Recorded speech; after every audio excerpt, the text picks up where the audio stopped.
मच्छरों की वजह से तमाम तरह की बीमारियां हो रही हैं और वो सब बीमारी हमें ना हो, इसीलिए मच्छरदानी लगा कर सोए हैं। फ़िलहाल आज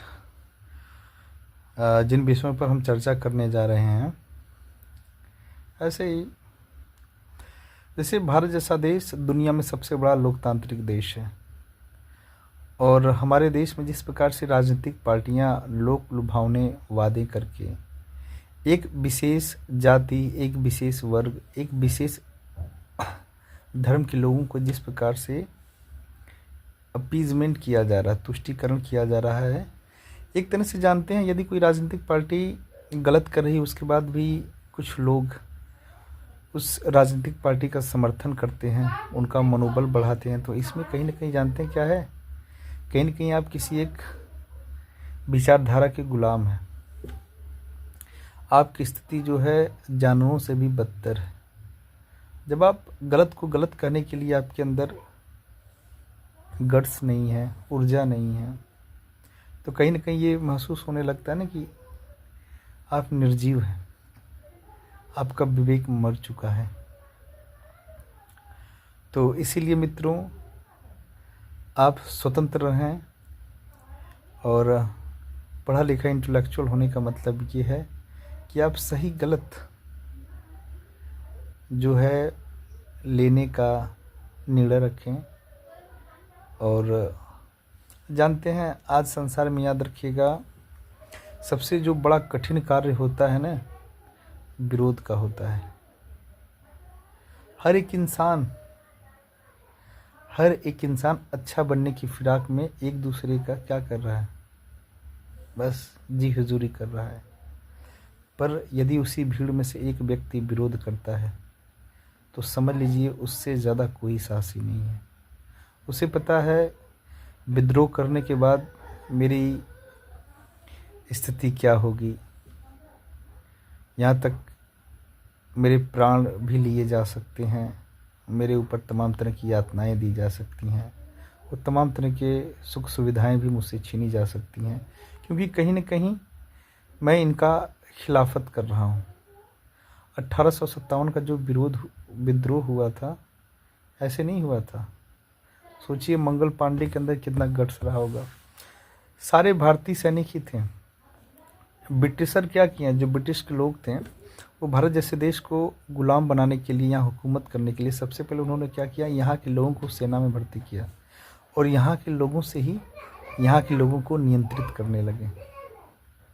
सोचिए, पर एक व्यक्ति ऐसा था उसमें, मंगल पांडे, जहाँ से एक्चुअल में माना जाता है कि हम भारतीयों की आंखें खुलने स्टार्ट हो गई। यही भारतीय सैनिक थे जो पूरी तरह से संचालित होते थे ब्रिटिश हुकूमत के द्वारा। और जितने भी हम भारतीयों को फांसी लगाने का कार्य कौन करता था, अंग्रेज नहीं करते थे। अंग्रेज तो गिने चुने थे। हाँ, अगर अंग्रेज 50 की संख्या में रहते थे तो हम भारतीय सैनिक कम से कम 5000 की संख्या में रहते थे और हम ही लोगों से गोली चलवाते थे। हम भारतीयों को जो स्वतंत्रता सेनानी थे, क्रांतिकारी थे, मुठभेड़ करवाते थे। चंद्रशेखर आज़ाद हो चाहे भगत सिंह हो, कौन था इनके पीछे, कौन दौड़ रहा था, इनका पीछा कौन कर रहा था, सुभाष चंद्र बोस का कौन पीछा कर रहा था, यही लोग थे। पर मंगल पांडे ने विद्रोह करके, उनकी योजनाओं का विरोध करके जो उसने हासिल किया ना, वो अलग बात है कि 1-2 दिन बाद उनको फांसी दे दी गई, पर वही गट्स था। तो ऐसा बनिए कि मरने के बाद भी लोग आपको याद रखें और सम्मान से याद करें। आपको लगता है कि आज के डेट में सुभाष चंद्र बोस, चंद्रशेखर, भगत सिंह, सुखदेव कोई बन सकता है? वो नहीं है, गट्स नहीं किसी में है। सब लोग जी हुजूरी करने में लगे हुए हैं, चापलूसी करने में लगे हुए हैं। जिस व्यक्ति के अंदर कुछ भी नहीं है, तमाम तरह के अवगुणों से वह व्यक्ति भरा हुआ है, उसकी भी चापलूसी, अरे भैया आप तो ये हैं, आप तो वो हैं। और आजकल हमारे देश में ऐसे लोग सत्ता पर काबिज हैं, ऐसे संसाधनों पर काबिज हैं जिन्हें वास्तव में बता देने, चापलूसी जब तक आप उनकी नहीं करेंगे तब तक उनको रोटी हजम नहीं होगी। तो इसलिए मेरा मानना है कि हमेशा जो है सच के साथ रहें। यदि आप राम राज्य की बात करते हैं तो एक चीज़ मैं बता दूं, ठीक है, राम जैसे शब्दों का उद्घोष करना बहुत ही आसान है, ठीक है, पर राम जैसा बनना तो इस संसार में संभव ही नहीं है। पर राम जी के जो गुण थे, यदि वास्तव में 4% भी उसको अपने जीवन में आप उतार लिए ना, तो याद रखिएगा आज जो संसार में जिन स्थितियों से हम लोग गुजर रहे हैं वो स्थिति नहीं आएगी।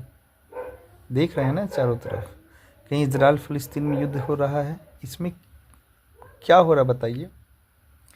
पूरे देश को, पूरी दुनिया को इससे नुकसान होगा, पूरी दुनिया को, क्योंकि हर एक देश एक दूसरे से कनेक्टेड है।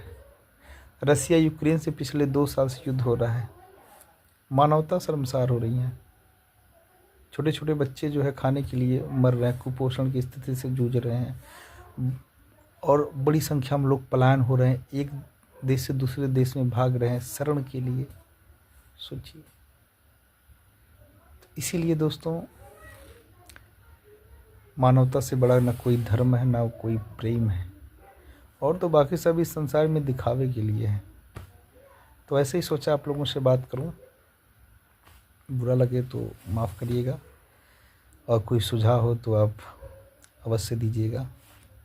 जय हिंद, जय भारत।